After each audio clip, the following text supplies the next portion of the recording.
I'm still working on my double weave, double width blanket, still grappling with the warp from hell. And I wanted to show you some of the things that are happening at the back of the loom and how I've got some things set up at the front of the loom and how my solutions are pretty much working. Just in case you ever have to grapple with a problematic warp and you think, oh, this will never work. It might. It's possible. Anything, lots of things are possible.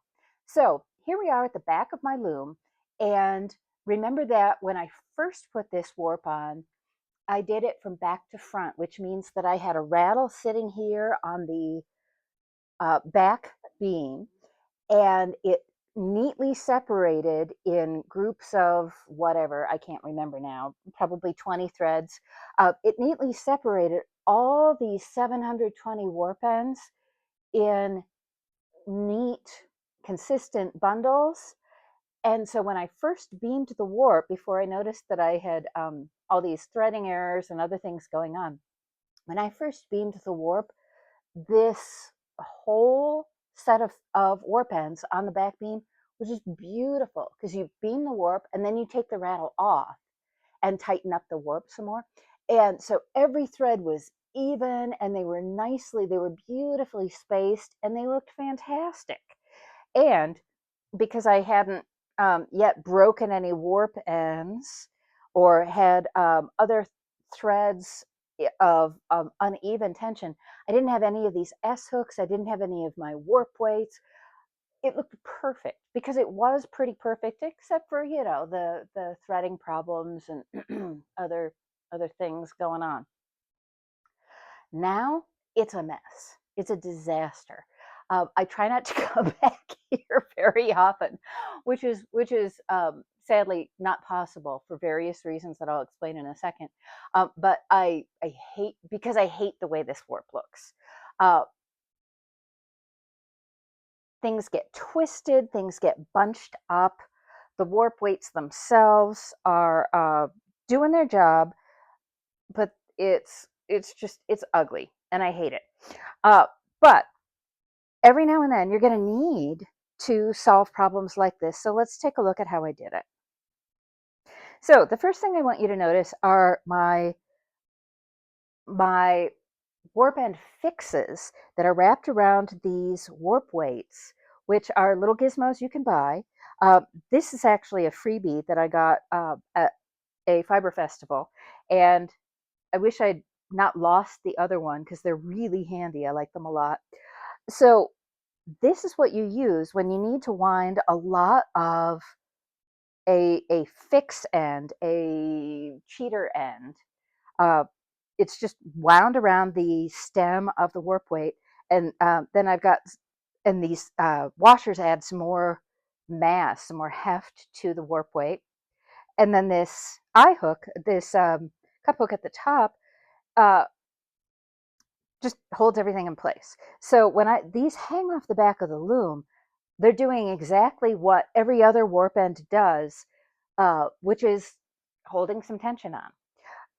The thing with using a warp weight is that you have to keep coming around as you advance your warp, and you have to unwind more. And see how close this is to the back beam? I just have to unwind some more. So, because I want it closer to the floor, otherwise I have to do this all the time. Okay, this warp weight is just down here adding some weight to a really loose warp end. That's all it's doing. But this one's got more extra warp on it. The S hooks are also working as warp weights, not on warp thread fixes, but just on various loose ends. And I am quickly running out of S hooks, which is going to become a problem in the near future. And this very loose end, I'm going to need a bigger warp weight. I honest to God don't know what I did here. But all these loose ends are just troublesome, and they shouldn't have happened, but they did. And this is how we fix it. Oh, because this is a broken end, and hopefully it's still worked in at the front of the fabric, like this is one of the fixie threads I did. And if not, we'll come back and we'll fix it in a second when we move to the front of the loom. Okay, so as I said, this loose warp end and the ones dangling down at the bottom, uh, these are the ones that broke while I was re-beaming the warp, because what I ultimately ended up doing, because I'd messed it up so badly, was tying my warp ends into little knot bundles and lashing them on with to the rear apron bar with extra tie-up cords, which is a nice trick you can use to extend your warp just a couple of inches. And if I didn't have the warp all beamed on here, I could show you that. But there it is for this now. So this is an easy way, and you don't have to use S hooks as these warp weights. You can use fishing weights. You can be creative. All you really want to do, though, back here, is make sure that everybody is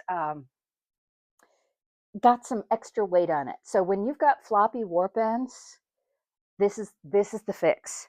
Grab some S hooks or some fishing weights or something that will just add a little heft and take care of business for you. And notice that the S hooks are going to keep traveling down. They're always going to go to their lowest possible point.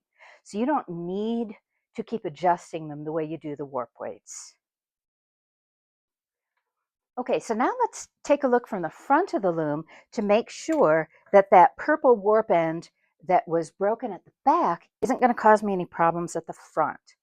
And one of the ways to do that is to just look through every single dent on your reed and make sure that there aren't any with just one warp end in them. And I just found the one with one warp end in it, and now I can see through the back of the loom that one of my heddles isn't threaded, and so I can just fix that very slowly and awkwardly, because this is an awkward position to be in. And I'll thread this back through. But if you couldn't spot it quickly and easily, I've now got two check sheds, check treadles on this project. So one of them I tied up at the beginning, and it just raises all my top layer heddles. And the other one that I just did a second ago is my bottom layer. And so it's just shafts 5, 6, 7, and 8. And now this empty dent in the reed becomes really super obvious. So I can grab my threading hook, if I can find it, and thread this end through. And this is actually really useful for me to show you. Then I grab one of my beautiful little T-pins. You cannot have too many of these T-pins. They're not just great for blocking. They are great blocking knitwear or crochet wear. They are great for all kinds of things. So what I'm going to do is wrap the end, and it doesn't have to be the end. It just has to be enough.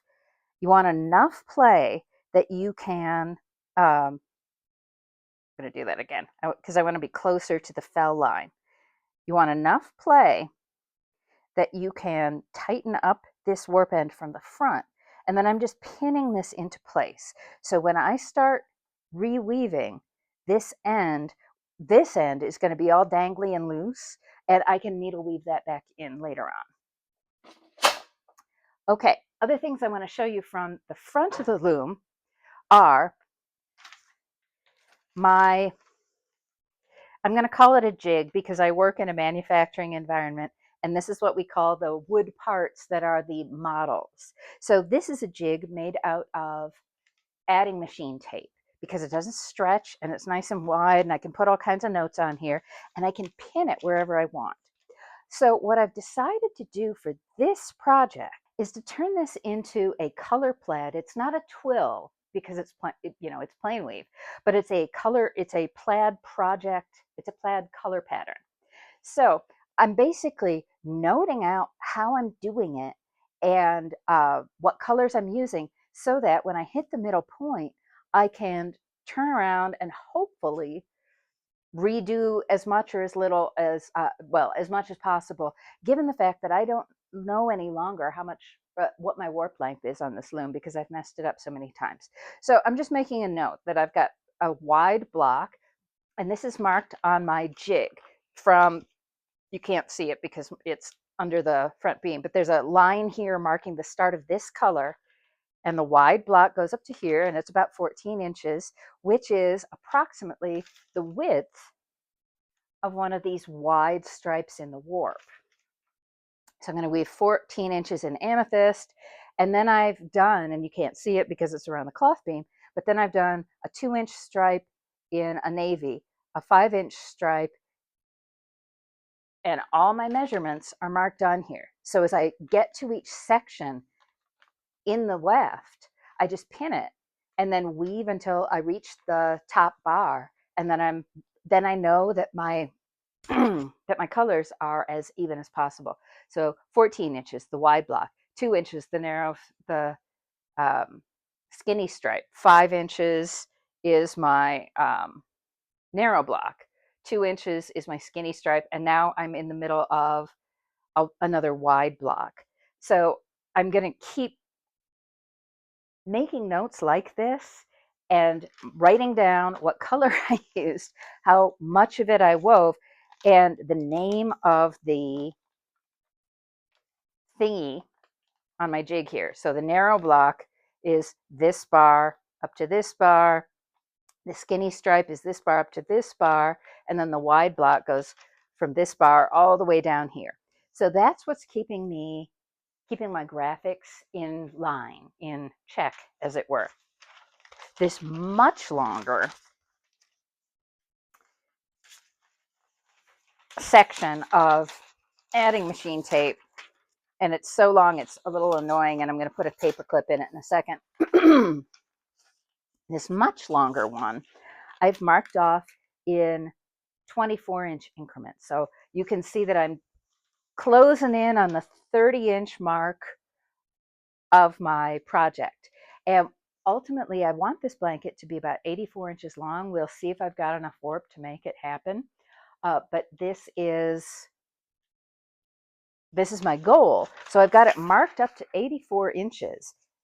And then I added some extra. I added another foot because if it turns out I've got enough warp length on my loom to weave 96 inches, I can actually cut off the part of the weaving at the very beginning where I was having all those problems, and I have all those knots, and I have all the tension issues in warp and weft, and that will be another way to salvage this project. If ultimately the weft color pattern is not perfectly symmetrical, I'm going to call that a design feature because I can do that. And my friends hopefully will love it either way. So these are some of the fixes that you might encounter when you are weaving along, and even on a good warp, you're going to have warp threads break. That's just what happens. They just do that. You want to keep track of what you're doing with your colors. You want to have a way to measure your project as it winds onto the cloth beam. And so this adding tape, the very long one, is just going to wind right onto the cloth beam with the cloth. And this is how you keep things copacetic.